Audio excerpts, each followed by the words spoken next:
दुनिया की आबादी के तकरीबन 2.5 यानी 5 अरब से ज़्यादा लोग इंटरनेट का इस्तेमाल करते हैं।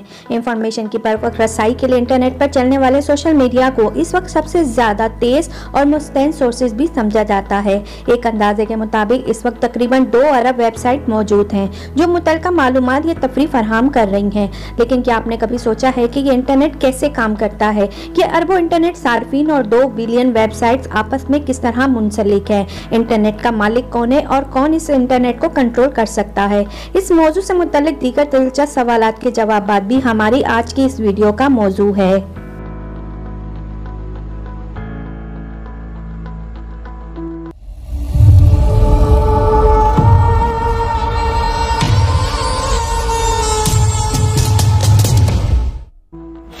दोस्तों, इंटरनेट की मौजूदा शक्ल जिसे हम लोग वाकिफ हैं, इसके पीछे लाखों करोड़ों कंप्यूटर्स का एक ग्लोबल नेटवर्क कार फरमा है जो मुख्तलिफ लेयर्स की शक्ल में इस नेटवर्क से जुड़ा हुआ है। ऑनलाइन शॉपिंग हो या सोशल मीडिया का इस्तेमाल, किसी भी मौजू पर मालूमात हासिल करनी हो या ऑनलाइन गेम्स खेलनी हो, इंटरनेट का इस्तेमाल दुनिया के तकरीबन हर शोबे में नजर आता है। इंटरनेट पर कोई भी कॉन्टेंट देखने के लिए एक मखसूस वेबसाइट को विजिट करना होता है जहाँ पर यह कॉन्टेंट मौजूद होता है। वेबसाइट का नाम कैसे हासिल किया जाता है, कौन हमारी वेबसाइट को रजिस्टर करता है और इंटरनेट पर मौजूद वेबसाइट्स को कौन कंट्रोल करता है और मैनेज करता है, इन सवालों के जवाब जानने के लिए इंटरनेट के चंद बुनियादी कॉन्सेप्ट्स को जानना बहुत ज़रूरी है।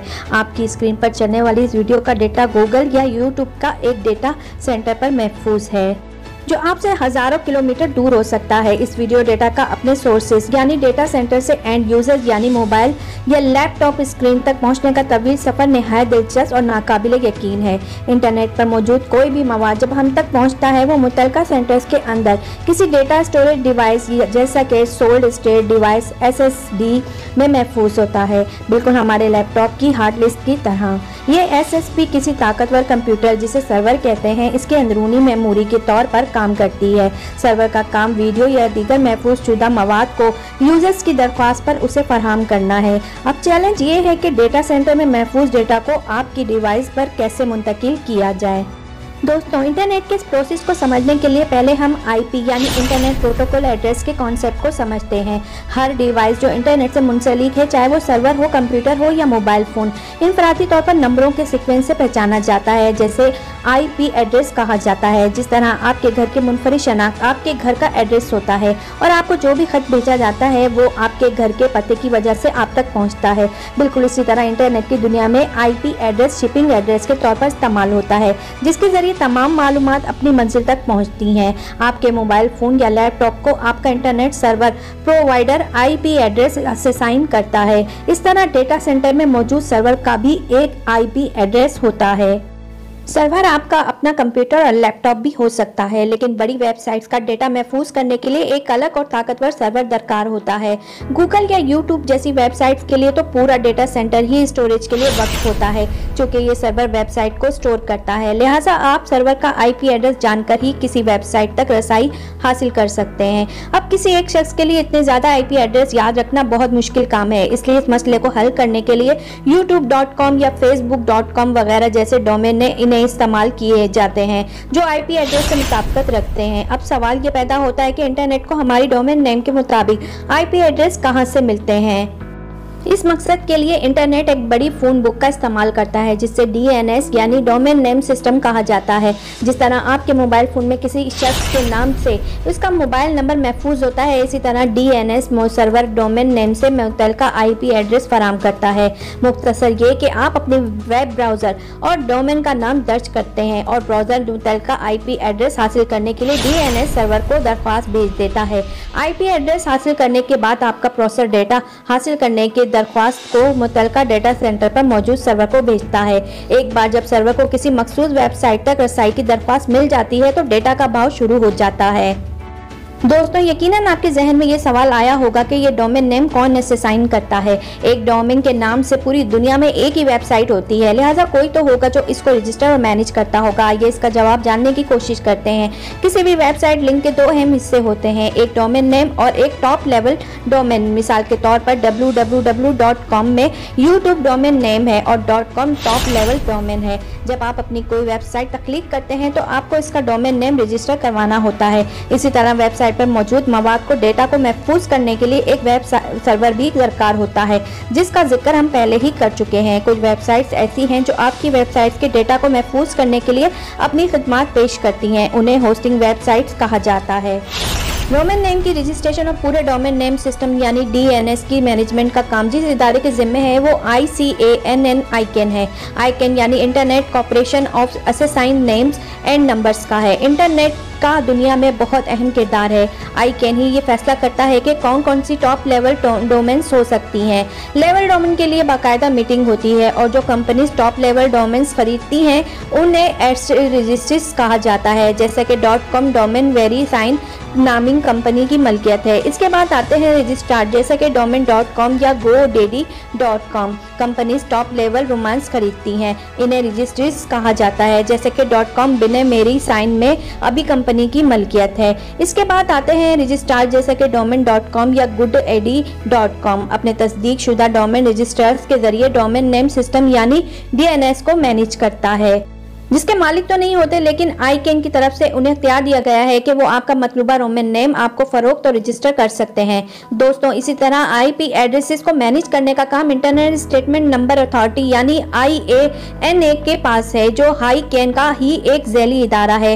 इंटरनेट को इस तरह स्टैंडर्डाइज करना इसलिए ज़रूरी है कि ताकि दुनिया में बैठा कोई शख्स, चाहे वो न्यूयॉर्क में हो, बीजिंग में हो या कराची में, उसकी बनाई हुई वेबसाइट दुनिया के तमाम इंटरनेट सार्फिन की दस्तरस में हो। और ये इसी मुमकिन है जब इस वेबसाइट्स को इंटरनेट पर स्टोरेज और सार्फिन तक डेटा ट्रांसमिशन का निजाम पूरी दुनिया में यकसा हो, एक जैसा जाहिर हो। ऐसा लगता है कि ICANN अपने वसी तर इख्तियारात के साथ इंटरनेट को मुकम्मल कंट्रोल कर सकता है और शायद यही इदारा इंटरनेट का मालिक है, लेकिन दोस्तों ऐसा नहीं है। ICANN एक रेगुलेटरी अथॉरिटी ज़रूर है, लेकिन इंटरनेट बजाते खुद एक डिसेंट्रलाइज नेटवर्क है, बल्कि बहुत सारे अलग अलग नेटवर्क्स का एक मजमुआ है। कोई भी कंप्यूटर जो इंटरनेट के साथ कनेक्टेड है वो इंटरनेट को बनाता है और इस तरह इस नेटवर्क में शामिल होकर हर कंप्यूटर या सर्वर एक नेट की तरह एक दूसरे से मिला हुआ है। इस बिना पर यह कहा जा सकता है कि कोई भी इंटरनेट का मालिक नहीं है और हर कोई इंटरनेट का मालिक है। दुनिया के तमाम इंटरनेट सार्फिन और वेबसाइट सर्वर आपस में किस तरह कनेक्टेड हैं और इनके दरमियान डेटा ट्रांसमिशन किस तरह होती है। डेटा को एक जगह से दूसरी जगह तक पहुंचाने का एक आसान तरीका सैटेलाइट का इस्तेमाल भी हो सकता है। डेटा सेंटर से एक एंटीना के जरिए सैटेलाइट को एक सिग्नल भेजा जाता है और फिर सैटेलाइट से एक सिग्नल आपके मोबाइल फोन पर आपके करीब मौजूद दूसरे एंटीना के जरिए पहुँच जाता है। यहाँ डेटा की तफसील का ये तरीका मुख्तलिफ वजूहात की बिना पर इतना मौजू नहीं है। सैटेलाइट दुनिया के खतस्तवा यानी इक्वेटर से तकरीबन 36,000 किलोमीटर के फासले पर मौजूद है, लिहाजा डेटा ट्रांसमिशन के कामयाब होने के डेटा को कुल 72,000 किलोमीटर का फासला तय करना होता है। इतनी लंबी मसाफा सिग्नल वसूल करने में खासी ताखीर का बाइस बनती है, जो कि ज़्यादातर इंटरनेट एप्लीकेशन के लिए नाकाबिले कबूल है। मजीद ये कि मौसम की खराबी इस कम्युनिकेशन पर असरअंदाज होती है, जो कि इसके अलावा बैंडविड्थ की कमी और दीगर तकनीकी मसाइल भी इस तर्ज की कम्युनिकेशन की राह में रुकावट है, क्योंकि इंटरनेट की कम्युनिकेशन इतने बड़े स्केल पर बजरिया सैटेलाइट इतनी मौजूद नहीं। इसलिए अब हम आपको ये बताते हैं कि प्रैक्टिकली ये सब कुछ दरअसल होता कैसे है। इस मकसद के लिए ऑप्टिकल फाइबर्स का एक बहुत वसी निज़ाम मौजूद है, जिसके जरिए डिजिटल डेटा नाइट वर्सेस की सूरत में मुंतकिल किया जाता है। दुनिया में ऑप्टिकल फाइबर्स की मुकम्मल नेटवर्क 3 मुख्तलिफ लेवल्स में तकसीम किया गया है, जिन्हें टीयर्स कहा जाता है। टीयर 1 पर ऑप्टिकल फाइबर के जरिए दुनिया के तमाम बड़े आज़मों कॉन्टेंट्स को और कंट्रीज को मिलाया गया है। इस दौरान उन्हें अक्सर दुश्वारी गुजार इलाकों में जैसे पहाड़ों या समंदर के नीचे से भी गुजरना पड़ता है। टीयर 1 के मशहूर ISPs में AT&T, TVRE, जोन और TETA कम्युनिकेशन शामिल है। इससे नीचे हम मुल्कों के अंदर मुख्तलिफ रियासतों और सूबों और शहरों को आपस में मिलाने के लिए ISPR2 काम करते हैं।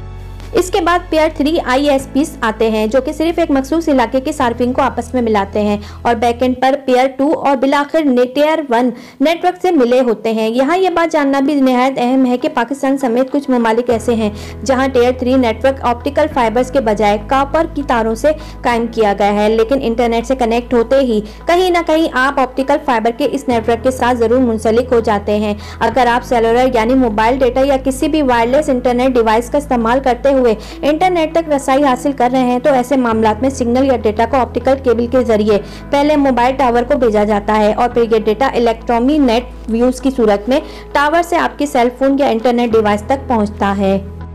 इसी तरह हमारे घरों में इस्तेमाल होने वाला वायरलेस रूटर भी केबल के जरिए आने वाले सिग्नल को ही आपके मोबाइल फोन या लैपटॉप तक वायरलेसली ट्रांसमिट करता है। यूं दुनिया में मौजूद तमाम इंटरनेट सार्फिन ऑप्टिकल फाइबर के इस वसी नेटवर्क से किसी न किसी तरह जुड़े होते हैं और इसी नेटवर्क के जरिए एक दूसरे से कनेक्टेड होते हैं। ऑप्टिकल फाइबर के जरिए डेटा को पैकेट्स की सूरत में भेजा जाता है और इसके लिए मुख्तलिफ प्रोटोकॉल्स इस्तेमाल होते हैं। प्रोटोकॉल डेटा पैकेट के साथ सोर्सेज और डेस्टिनेशंस के पत्ते को मुंसलिक करने और उनकी सिक्योरिटी के हवाले से उसूल वज़ा करते हैं। इंटरनेट बिलाशुबा इंफॉर्मेशन, एंटरटेनमेंट और कम्युनिकेशन का एक जदीद जरिया है। आज की इस मालूमाती वीडियो में हमने इंटरनेट की टेक्नोलॉजी को समझा और ये जानने की इस वसी नेटवर्क को बनाने और मैनेज करने में कौन कौन से मराहिल शामिल हैं। हमने ये भी देखा कि इंटरनेट के जरिए कोई भी कंटेंट किस तरह हम तक पहुंचता है।